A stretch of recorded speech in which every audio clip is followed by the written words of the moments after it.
Dr.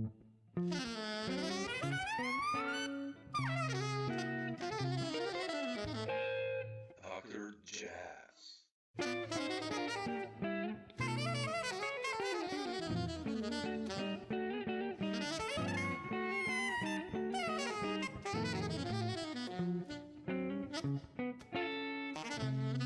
Uh, Dr. All right. Jazz. Man, I'll start this talk with one question that I always ask people whose CDs I have. I mean, I have Panorama and Common Ground, and I love those records. I still have them on CD. And I wanted to start this talk by asking you, like, what's happening on the band leading department, and have you been preparing something new, writing some new music, and what's happening there?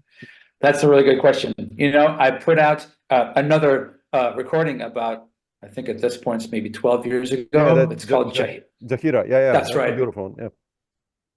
Jahira, that's the last one that I made. That was like 2012, I think that was released. And yeah, I haven't really done anything since. Just trying to figure out what kind of thing I would like to do. I haven't totally decided yet. You know, I was thinking about making a follow-up to Jahira, because I do like the concept of the that specific instrument that I'm using. I have a couple of other ones now that are just as cool as the one that's on that recording.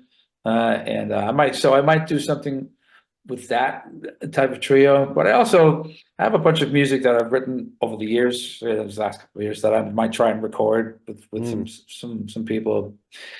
And another thought I had is I just ran into Jason Moran. He played with us with the HR Big Band. You know, I worked with the Frankfurt Radio Big Band. We did a couple of concerts with Jason, and I talked to him about perhaps doing a type of recording where we just basically play free. We don't. There's no music, nothing pre-written, with exception maybe some changes, or maybe we say let's play something slow, play a vibe, something like that.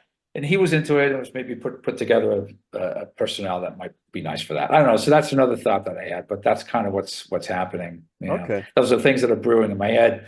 Yeah. I mean, the main thing that's keeping me from it is just the financial factor, which is just pretty, you know, it's tough. It's expensive to make recordings, and it's even hard. It's gotten even harder to make your money back, but that really shouldn't stop you. But it's definitely something that I've considered over the years. So that's another factor that kept me from actually doing it. Yeah. I mean, I know you've been super busy as a sideman. You know, I mean, when I look at the amount of albums you've done with people, it kind of makes sense almost. It's hard to find time. I mean, yeah, I believe you also. Yes, that's right. There's that too. Yeah, there's just there's a lot of stuff going on. Yeah. Most definitely. Yeah. I live basically like 50K south from where you were born, so from Graz, and I know your father, of course, was an amazing musician, and was he the main reason that you started to play bass, and especially getting into jazz? I mean, what's the story of you getting familiar with jazz music? I mean, when was the moment that you said like, oh, I wanted to play jazz? You know, I started playing music when I was young. I played violin when I was a child. I started at age 6 or so. Yeah, and I studied in Graz, my hometown in Graz, at the music academy. They had a program for talented students, whatever. And so I went for young people that weren't that were younger than 18, and I went there for about 4 or 5 years. And then after a while, kind of stopped playing violin. I didn't really feel like it was my voice. I wasn't really that good at it, and I didn't practice that much. So, and so I didn't get better. And at some point, I just said, it's not my voice. It's not for me. So I stopped playing music. I stopped playing music for maybe a good year and a half or so. And then a couple of years later, I stumbled upon an electric bass at my uncle's, my mother's brother, my mother's side in the United States. He had a music store, and I found, after hours when this place was closed, I was really shy back then. I was able to fool around with some of the instruments, and I pulled down. I saw this electric bass there, and I thought, it's got 4 strings, kind of like a violin, but it's 2 and 4. So kind of made sense to me, and that's kind of how it all started. I felt immediately comfortable on that instrument. I was able to make music right away, so just play bass lines and stuff. And so I started practicing a lot, which made me get better, which made me want to practice more, which made me want to get better, blah blah blah. And then my father saw that I was really into it, and he started giving me records and stuff, and just a few things to like just check out and whatever, some ideas of people to listen to and whatnot. You know, and he gave me. One of the first records that he gave me was the Weather Report Live 830. Oh, yeah, might sure. be familiar with of course, with you know Jaco Pederska and all that. And when I heard that, I was like, oh my God, that's what this is unbelievable. You know, I was immediately drawn to it. But I always in my childhood I'd listened to a lot of different kinds of music. I know I had all sorts of cassettes. I remember one cassette had a Beatles compilation thing on one side, and it was cassette tapes, and the other side had what turned out to be Keith Jarrett's Belonging. I didn't know that, but I would just keep listening to that over and over. You know, it's funny. So but I heard all sorts of music later on that I just loved getting into, R&B, and then reggae. I was a big fan of it. All sorts of different things. You know, I've always enjoyed playing different kinds of music, and I guess that's because of my kind of multicultural upbringing. I think I just grew up with a lot of different kind of styles and stuff. Yeah. Did you then transcribe also Jaco and those players? I mean, like, I did. Yeah, I worked on not only bass solos, but I also worked on horns later on when I started actually transcribing when I was like 16, 17. Remember, that's when John Patitucci came on the scene with the electric band, and he brought the whole idea of playing like a horn player, kind of, and using language that horn players, saxophone players, trumpet players use. So I started getting into that a lot, and also I started listening a lot to Wes Montgomery too. He's a big influence, and just in the way I transcribed some of his solos. But also horn players, like I worked on the stuff that we all did, like giant steps and whatever, blah blah blah. So, and I did a lot more of that once I got to Berkeley too, and I started digging in and just learning about a lot of different kinds of getting in deeper inside the music, learning about harmony and theory and everything, and just trying to suck in as much information as I possibly could, listening to all sorts and working on all sorts of stuff. I remember transcribing all sorts of trumpet solos, Freddie Hubbard, Clifford Brown, different saxophone players, Brecker, transcribes as all stuff like that, all sorts of things. And I sort of just, when you're young, that stuff it can take a little while for everything to coagulate, to kind of come into a picture, so it's just a long process that actually continues to this day. I'm still working on stuff and revisiting old things and just kind of studying them, and just to get hearing them with fresh ears after not having heard them for many years and stuff. It's really fun to just kind of reinvestigate stuff like that. Yeah, interesting. What got you to Berkeley? I mean, how did you decide to go to Berkeley?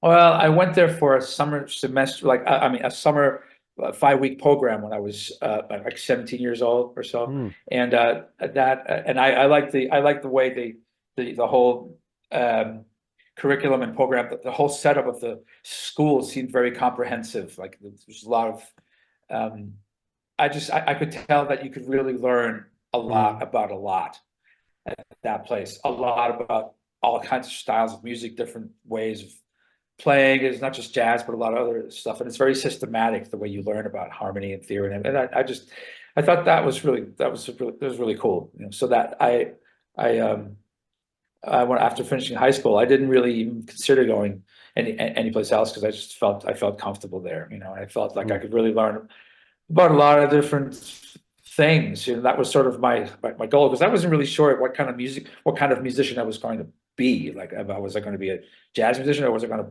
be more active in different fields? So when I was a teenager, I wanted to be a session player.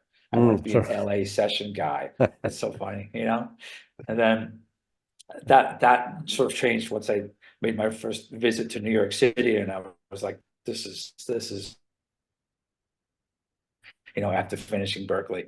So, and then but while I was at Berkeley, I saw it as my job to just basically get as much information as I possibly could, even if I didn't quite comprehend it, and even if it would take me years to understand what I learned there. I felt like I was going to try to amass as much stuff as I could. So I took all sorts of composition classes and composition arranging things and different. The flexible major that they had there allowed me to sort of choose my own sort of program. That's kind of what I did. Yeah. And then I just played all sorts of types of music. A lot of just jazz, but also singer-songwriter stuff, and Latin music, and all those skills really helped me later on in my years in New York. Just being able to be very versatile type of musician. Yeah. No. So, when did you decide to go to New York then? How was that decision based on? That was right after. That was right after I finished Berkeley. Well, I had my eyes set on New York pretty early on. I think from my second year at Berkeley or so. I said to myself, I want to definitely go there at some point, And then after I graduated in 1992, I decided to go to get my master's degree at Manhattan School of Music, because I was playing a lot of electric bass back then, and Anthony Jackson was teaching at Manhattan School at that time. Oh, wow, okay. Unfortunately, he left the year that I got there to go out to tour with Azaro. It's pretty funny. So, his replacement was a guy named Jeff Andrews, who's a great electric bass player. Jeff was killing. Jeff is great. Oof. Oh yeah, and he turned out to be a really good friend too. So it was really beneficial. Oddly enough, even though I was an electric bass major at MSM, I wound up playing a lot more upright bass, because the whole infrastructure of the school was just based around that. There wasn't really much in terms of ensembles and stuff like that where the electric bass could be featured. Yeah. So I just, as a default, I just started playing more more upright bass. I remember there's one particular incident that happened when I really sort of said to myself, I really want to investigate playing jazz in a deeper way. And that was, I remember my first couple of months in New York, I was at this party. I like to think about this because it's hilarious. There's a trumpeter named Lou Soloff, and I knew this Finnish pianist named Iiro Rantala. He's a talented cat. He was at school at MSM then. And he subletted Lou's place, and it was this duplex, and it was like a party that they had there. I wound up there somehow, Saturday night in the fall of 1992, my first semester at MSM. And, I had a couple of drinks and whatever. I was feeling pretty good, whatever. And on the CD, I was hanging out just there as the party died down around at 3 a.m. Nefertiti came on, the Miles Davis record, famous Miles Davis album. And the first track, when they played the melody over and over, and Tony Williams plays the solo, and they just shaped the thing, and it's just, I was just so drawn. I was so drawn to that. I had heard it before, but it didn't really do much for me. But at that point, I was like, wow, this is where I really want. This is worth investigating. This is really deep. And so that's when I really started going in, and thinking that I'd like to be a jazz musician, And so that was pretty. I know that was a pretty pivotal moment, because then I started buying all the jazz records that I could find, and listening to as much of that as possible. Yeah, funny. But the interesting thing is that at MSM I met a lot of people that I still play with, like Luis Domo, the pianist. That plays in Miguel's band. That's right. Yeah, I met him at MSM, and we still work together to this very day, and my whole, and I started also getting back into Latin music at that point, which is something I made a career out of later on, Yeah, exactly. Yeah, I wanted to ask you, how did you become so, working with, Miguel and Luis and David Sanchez, and how did you end up, like ending actually in the Latin world? I mean, what were your beginnings? Or also, I wanted to ask you, who were the first connections kind of in New York, like the first gigs that you got when you were still in school, right? Yeah. So I started investigating. I always really liked just the flavor and the vibe of Latin music. Even I listened to it in Austria, even though I didn't know what it was. I was aware of it, and I always had sort of this in the back of my head, I thought that's a really cool thing. It's a really great style of music. I started learning about it more specifically at Berkeley, where they had ensembles, and I met people that played that type of music, like Latin jazz, as they called it back then. Yeah. And there was also, I mentioned Luis earlier. He and I both played in we had this sort of a Latin jazz group that was run, that's led by a drummer that we both knew, and we just started doing gigs around town, playing this different stuff. And then I just, but I never thought that I was going to make some sort of a career name, or that was going to be a sort of a way of life for me until 1996, when I heard through a friend that the great percussionist Ray Barretto was looking for a bass player, and Ray had this really nice band called New World Spirit as a sextet, and the bass player that he had for a long time was leaving, and I auditioned. I managed to get an audition, and I got the gig. Oh, okay. Wasn't quite ready for it, but Ray saw something in me, probably because he thought, here's this guy, he's hungry, he wants to learn, and so he knew I was going to be available, and I would check it out. And he was patient. As was David Sanchez later on too. I mean, Ray got me started. There was a real legend playing this music, and so I got a real taste of doing that. Of like traditional, more traditionally focused type of music. Yeah. And then through that, I started doing a lot more of those types of little gigs around town, and eventually then. Met David Sanchez, who in 1998 was looking for a bass player for his band, because the guy that he was using, John Benitez, was leaving to, I think, play with Danilo Perez or something. So he was, and I replaced him in David Sanchez's band. That also happened through an audition, like both those, and they were so. And David also that was a whole nother world for me to try and function in that environment. That was a crazy group, because it was such. Yeah, it was great. We made a couple of nice recordings, Melissa and Tavicia, both on Sony Columbia. They're really nice, and they really helped us to kind of open up the whole idiom. It reshaped sort of what people thought of as Latin jazz. It was just a one chord kind of thing. You could really create complex chordal things, and David was into combining like 20th century harmony with very modern jazz conception kind of stuff, along with traditional rhythms from his homeland, from Puerto Rico. And I've learned a tremendous amount from playing with those people, the people that played in this band back then: Adam Cruz and Antonio Sanchez, Penel Saturnino, Edsel Gomez, the great pianist. There's all these so that was a really wonderful band, and that's how I met Miguel too. I wanted to ask you. Through David. Yeah. Okay. That's how. Yeah, I met Miguel when I started playing with David in 1998. The fall, and we immediately saw eye to eye on a lot of musical things. I remember one funny thing is I drove. We had to drive from New York to Boston to do a gig with David. And Miguel rode with me because I rented a car to bring the bass up, and had a CD changer, and I put on Keith Jarrett's Treasure Island. I don't know if you're familiar. Sure. It's great record. Yeah. And Miguel immediately was, oh man, that's like one of my favorite records of all time. I was like, oh man, you too. I love this record. So we just enjoyed. We immediately had like a nice connection. A lot of respect. So, and that's how. And with Miguel, then we just started out. At some point, a couple of years after that, around early 2000. Yeah. He started just bringing in tunes, and we played a little bit.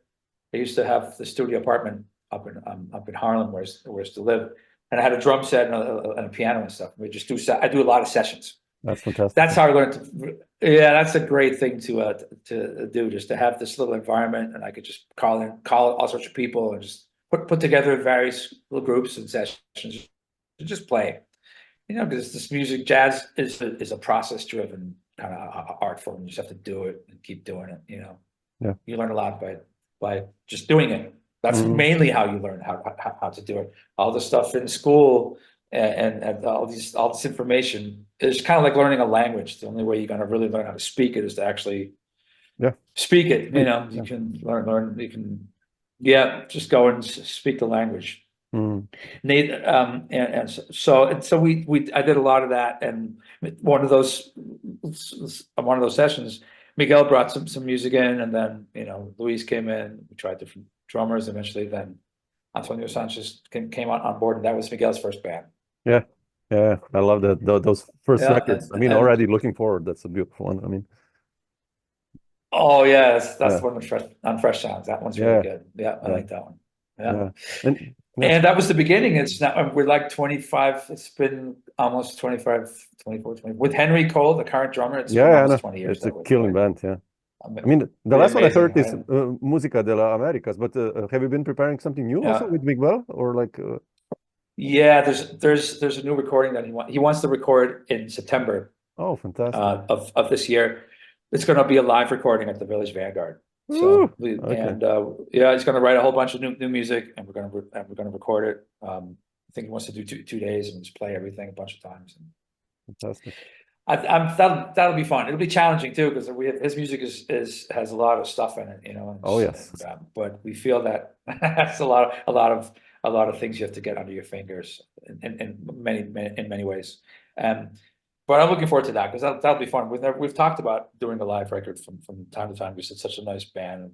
The language of the four of us is just really very it's very specific. It's kind of like a family at this point. You know, we've really come to like each other a lot, both as musicians and as individuals. You know? So that's what's happening on with Miguel, and we'll do we're supposed to do a European tour before that, and in the summer, about 2 weeks, and then in September before the recording, we'll probably do we'll rehearse a bit and do a bunch of gigs and stuff. So well, that's what we usually do. Yeah, that's the plan. How have you become like, you know, I've done this talk with Miguel also, and we talked about his music, and you know, and he has this tendency of making this really complex rhythmical stuff sound very danceable and easy. But then you know start to write down stuff, and it's like, I don't know, 19 or 11 or a bunch of polyrhythms happening. How have you as a bass player become comfortable? You know, when I listen to you play, or you know, when things a little bit open up but still within the groove, you're like kind of shifting. You're still there, obviously. Like, how have you practiced this or become comfortable in that? That's a good question. It's a huge subject. I've people asking this a lot.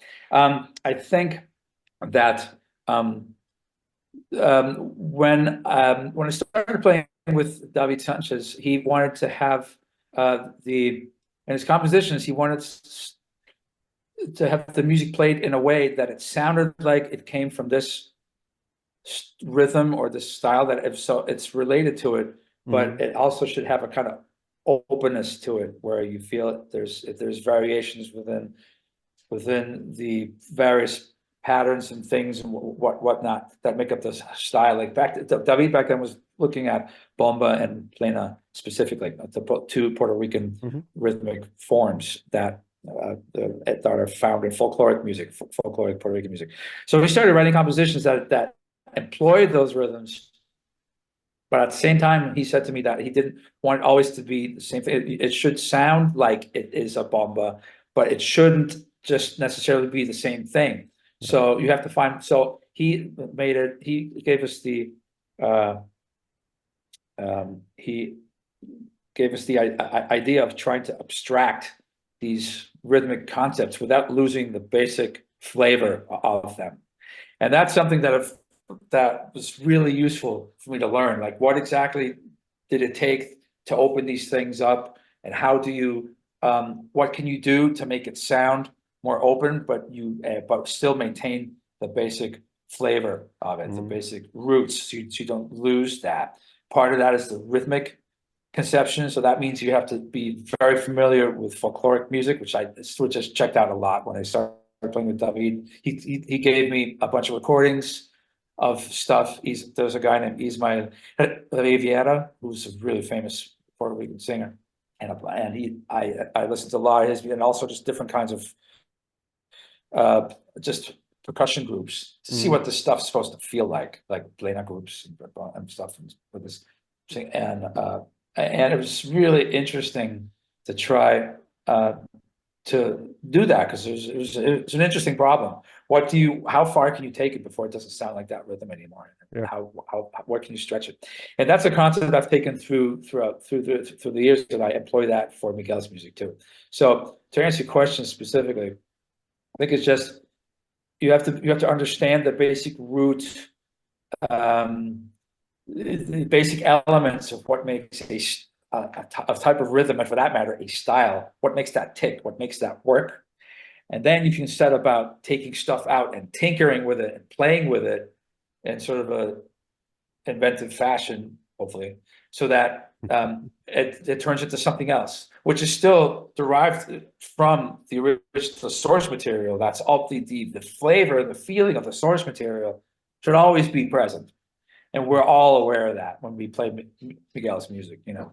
Yeah. At this point, because his music, some of his music has to do with some from his roots, but some of the more odd meter things might not necessarily be connected to that. But the way we relate to the stuff rhythmically is influenced by that information, by that cultural habitat that the music sort of occupies, even though it's very abstracted, you know. Yeah. And so it's just that's kind of how we go about it. At this point, we also kind of know already, because we know Miguel's writing pretty well. I can get he trusts us in the way we interpret the music, that he writes stuff specifically for us, like sort of bass lines or piano parts and whatever, and he almost knows what to expect. But nevertheless, it's still challenging. You know, it's always interesting when he brings in new music. You got to learn it and figure out how it's supposed to work, and then we get it to the point where we can actually play it, you know, in public without being embarrassed. And then we set about just to making it our own pretty much immediately. We just try to go for it, you know. Yeah. To make and try to see, make music out, try to play around with it. How can we open stuff up? In my case specifically, it often means taking stuff out and leaving space.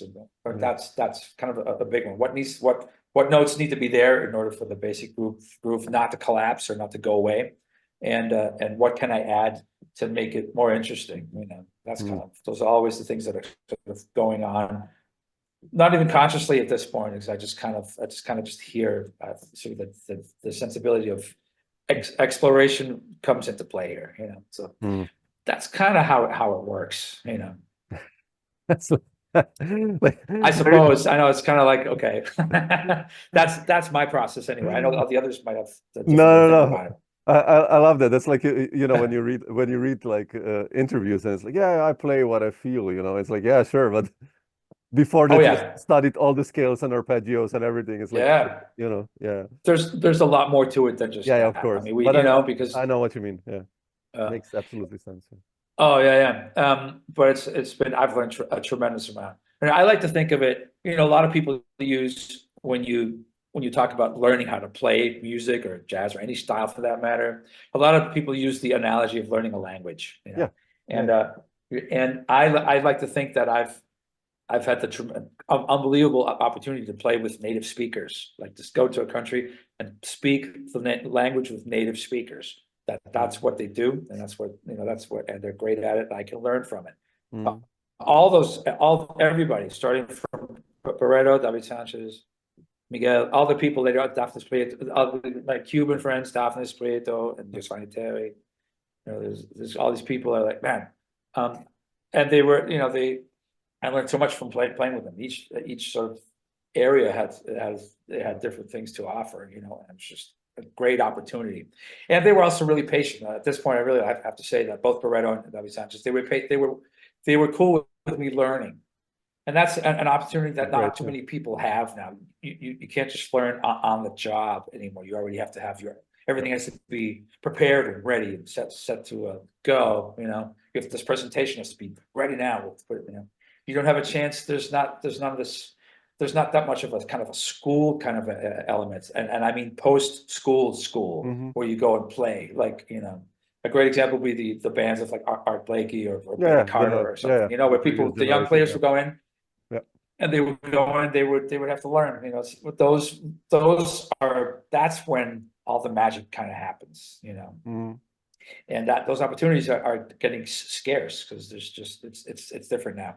But I still had the opportunity to actually to play with people that are both my peers and sort of my teachers in a way, and learning how to play this music in a way that they wanted. In the process, I've learned tremendous amounts, specifically about playing rhythm and how to interpret rhythm, you know, how to play with it, manipulate it, you know, playing behind the beat, in front of the beat. It took me a long time to figure it out, but I understood finally how that works, you know. And so it's fabulous, and it's really great. I'll be eternally thankful to those guys that they were patient enough to let someone, especially a non-Latino person, to come in and try and do this, you know, because in the 90s there weren't that many people like non-Latinos playing this kind of music, or that were Caucasians for them, right?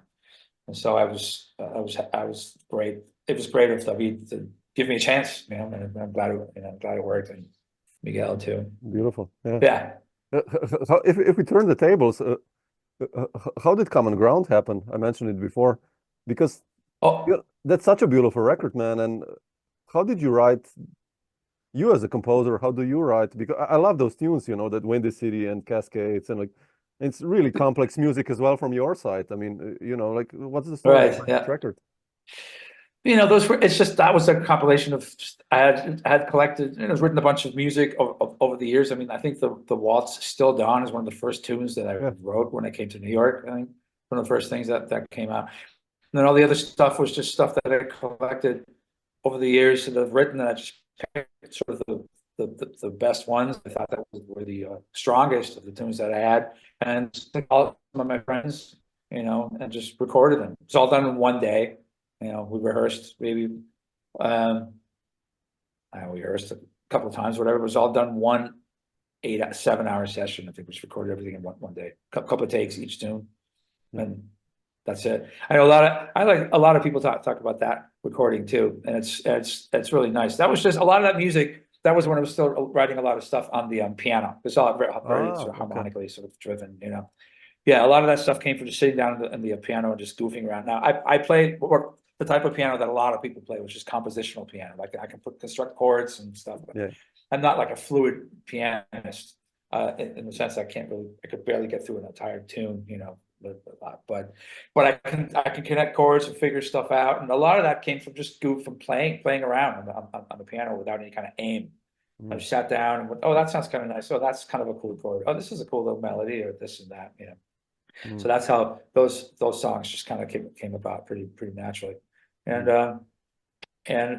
yeah, it's still, I haven't heard it in a long time, but a lot of people liked that one, including Chick Corea, who hired me on the basis of that record. Yeah, I wanted to ask you about your connection with Chick. How was the story with Chick, and you know, playing with him also later? Like, what's the story there? I mean, that's must be an amazing one. Oh yeah, it's great. You know, so I had worked and done projects with Bob Belden, who's a producer, who passed away a number of years ago. Sadly, it was really great. He was a big, strong supporter of my cause. Really, he really hooked me up with a lot of gigs and different recording sessions and stuff. So Chick, I think in 2005, he got commissioned to write a piece to commemorate Mozart's 250th birthday. I think birth year somewhere. It's 2006, and so he wrote this piano concerto thing, and he was looking for a bass player, and Bob recommended me. And so Bob asked me to send Chick some music, and I sent him Common Ground, you know.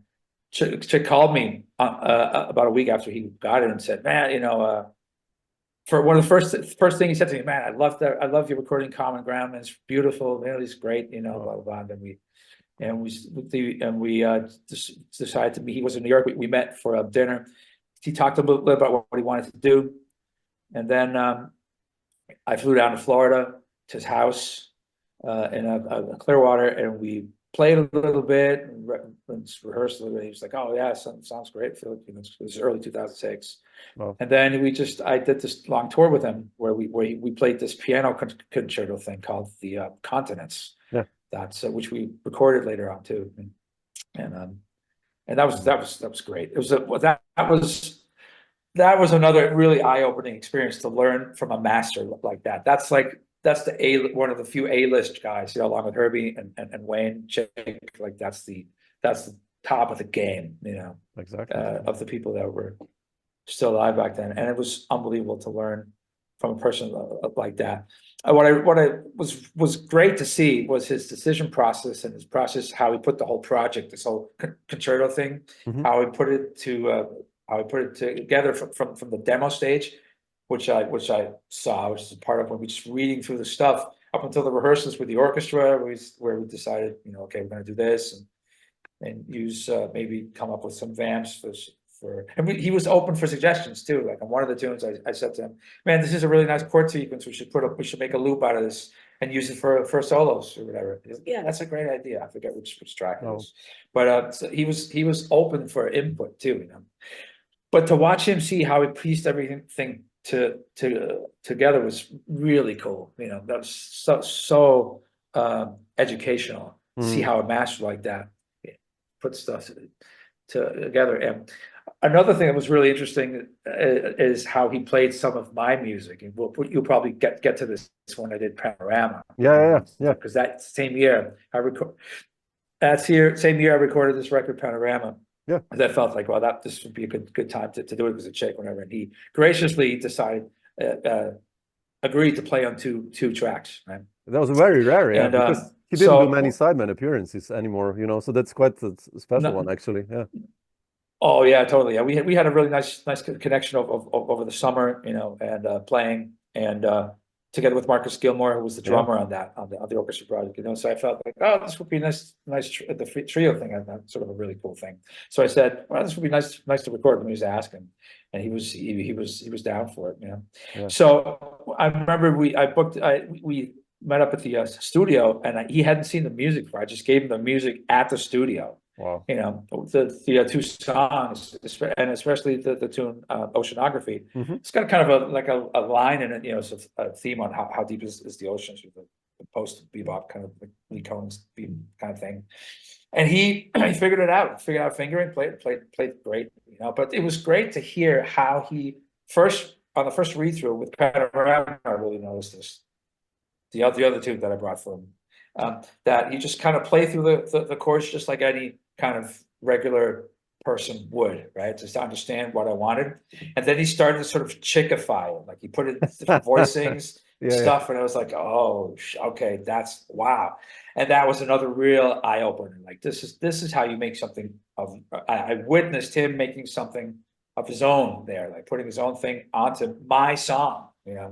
And so that was great to witness. That was a great experience to see that, and something that I've tried to learn from also. You know, I try to do that as within the context of playing bass, but just to try to immediately tell your story with something. You know, that's great, really great to witness. It was sweet of him to do it. He sounds great on the recording, man. Yeah, and also to be on the road with him, you know, like with Marcus, and that's right. That's just like, man, that's like another university. I just one tour with Chick, I guess. That's like, you know. Oh yeah, totally. Yeah. And over the next 4 or 5 years, up until we did the recording, I did a couple other gigs, just random gigs with Chick, a couple of trio gigs. Oh really? Oh, wow. Remember there's one? Yeah. There's one that I have recordings of where we played in Seattle, just trio with Brian Blade. That was another highlight for me. Man, really? That was amazing.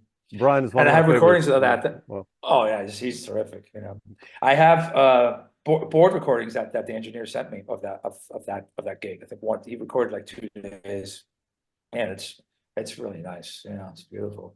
And I think we did another gig somewhere in Texas where Antonio Sanchez played drums. That was fun too. You know, some outdoor festivals, random stuff like that. Man, you should somehow get this out. I don't know how, but like, you know, just. Oh yeah, it'd be nice. I don't know if it's because of the rights, it might be a problem. Of course. Could ask his estate. Yeah, but it's I know Wow. Bernie Kirsch, his longtime sound engineer, he might even still have them. He might even still have the raw multi-tracks. I'm not sure, but I know I know the mixes he had sound really nice. I didn't see Chick too much after we did the recording, because we recorded that piece that he wrote, and it came out on Deutsche Grammophon. Yeah. It's hard to find now because it's out of print, but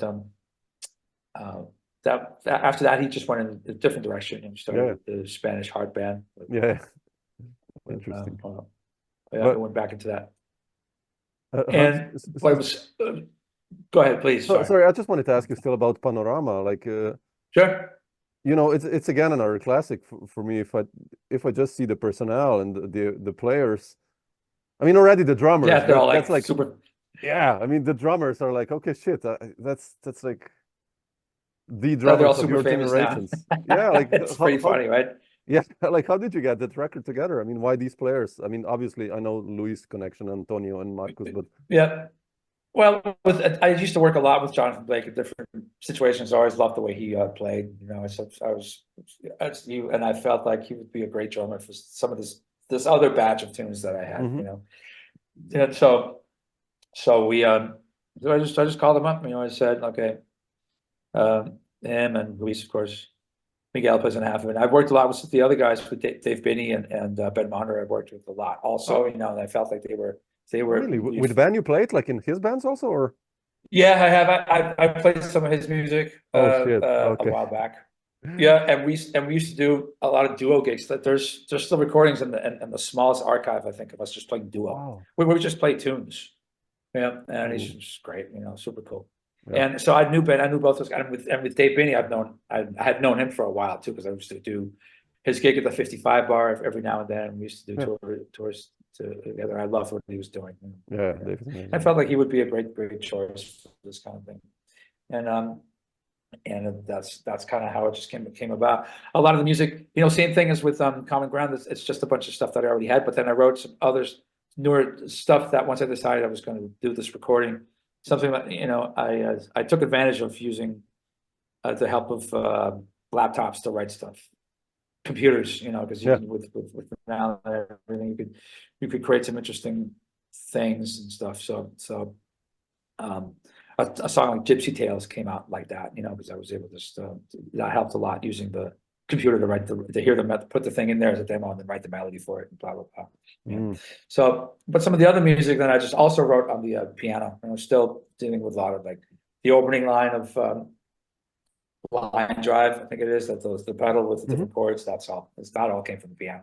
And you know, the song Set to Sea was that's a dedication to my grandfather, you know, because he passed away that year, in 2006. And so it's just kind of something that I wanted to have him, you know, to keep him in my memory, you know. Yeah. It's the great grandfather that he was.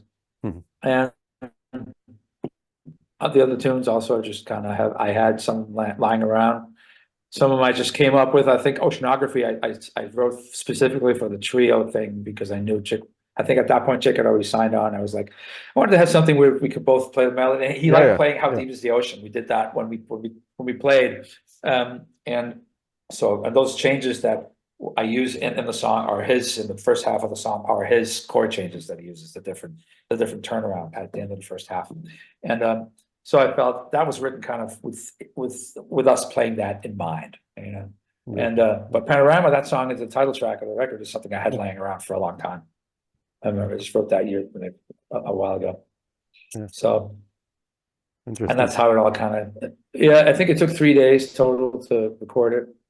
And we put, like, you know, the session with Chick was one day, and then we did one day with Jonathan Blake, and again Luis the other day was with Antonio and Dave Binney, and Luis also. And that's how it came to pass. You know, it took me a while to get it out. It came out about 2 years later, to find a label for it, you know. And but Sunnyside decided to do it. That was great. You know, that worked out. Really we need a record like that, another one by you, like this kind of small group, you know. There are burning sessions, man. Like would be nice to hear you again like that, as a band leader. I might. That is good to hear. Yeah, I Yeah. think it might be about time to start to make some sort of to do a recording. It's been like about 10 years since I put out the last one. Come on. Yeah. So, well, thanks for the encouragement. I'm always, these interviews are Secondly, always like, people are like, damn, I should do it. And yeah, exactly. I know. uh, Yep. Hans, I wanted to also ask you, how did the connection with Billy Childs also happen? Who's, on the West Coast? Yep. He Yeah. became another killing piano player. How did that story begin? We met through Antonio Sanchez. He recommended me to Billy. That's basically pretty simple. That's how that works. So I used to work a lot with Antonio up until about 2010. Yeah. And then so he just recommended me, and Billy had this gig, and I came, and I knew his music was challenging, so I prepared it really well, like I always did at that point. Just really try to, when I come and sub for people's groups, I try to really learn the music so I could just go and play and have fun. So it sounds I wanted to feel for the people that I'm playing for, that it feels like it's their regular person playing. It's not like a sub, whatever. That's how I try to approach it. Try to provide that kind of comfort level. And I worked on his music on that, and he was happy with what I did, and that was, I think that gig was in 2007. So he kind of had me on his radar, and then in 2011, he had this gig at the Jazz Standard, a place that in New York that unfortunately no longer exists, sadly. But he called Steve Wilson and Eric Harlan to play in his music, which was the band that wound up playing on his record Rebirth, which won a Grammy. Exactly. So that's where that band started. And from the first rehearsal, like after the first tune, we were like, wow, this is something pretty special. We played that tune, the Starry Night, which is a pretty complex piece, that he had first recorded on his Windham Hill days in the exactly. 80s. Early. And he wanted to do a more acoustic version of it, me playing upright. The great Jimmy Johnson played electric bass on that track. Just like, man. And I just tried my best to play that, it's all that stuff that he wrote. But that's how that came about. And that's been also a really fruitful connection. I've worked a lot with Billy over the years, played on two of his recordings, bunch of gigs, different stuff, So amazing. That's been a really great collaboration. And he's a fantastic composer, not only pianist, but his compositional stuff is pretty amazing. All these guys, all these guys, Miguel and David, and I mean you including, actually. I appreciate that. That's why. But you're now also in the HR Big Band, right? When did you become part of that one? I started that in 2018. The previous bass player had retired, and they just needed to fill the position, and I decided to give it a try. And it's been a pretty cool experience. They do a lot of interesting stuff. Play a lot of different kinds of music. Get to play a lot more electric bass here than I did in my New York years. Because unfortunately in New York you kind of get typecast a little bit. Well, he just does that. You get put into this box. And here this allowed me to kind of get out of the box a little bit. That was kind of nice. But so I've been here about six years, and it's a really good band. They're getting better and better and better, which is nice. And they also allow me a lot of freedom to go out and play with Miguel, and I get substitutes to cover the projects that I cannot do, and they've been very accommodating for that. That's kind of how this whole thing can actually work, So, and that's great. It's been nice to have sort of a steady gig like that, that sort of base salary. You've heard of those radio bands probably. Yeah. So that's been nice, and it's ongoing. This week Diane Reeves is here. Oh, wow. Sounding great. So Amazing. and John Beasley, the great pianist, he arranged music, pianist in her band. So we're playing tomorrow in Dortmund, the last of three gigs that we did. Fantastic. And last week Jason Moran came and played with us. We played a bunch of Duke Ellington's music, but in a very open way. That was really great. So you do a lot of these different kinds of things. It's really cool. Yeah. That's fantastic. Well, what's still on the schedule for you for this year? And a lot of interest. Well, for this year, for this year, a tour with Miguel in the summer. We're going to record in September, and then in October with the radio band, Maria Schneiders, I think is going to come and work with us. and we're going to do something else. Yeah, we're going to do a concert with her, as well as Omar Klein, the pianist who lives in Frankfurt, really great Israeli pianist. He's going to come play with us, and a bunch of other stuff. A lot of interesting projects. We have a new composer in residence, Darcy James, is going to write music for us. Really? Oh, that's fantastic, man. Talented guy. Yeah. Darcy. Yeah, Darcy's going to work with us, and I think his first thing is going to be with Warren Wolf, the vibes player. I don't know if you know who that is. A great vibes player that plays with SF Jazz, the SF Jazz Collective. Unbelievable, really talented guy. So that's coming up in January. So there's just a lot of interesting things happening. Plus more stuff with Miguel's band. And I think Billy Childs wants to try to do a European tour in November. See how that pans out. So there's all these things sort of brewing. We all always have different kinds of bunch of irons in the fire, and some of them will hopefully work out. So yeah, beautiful. That's kind of what's happening. Great, man. Well, if we're going to be close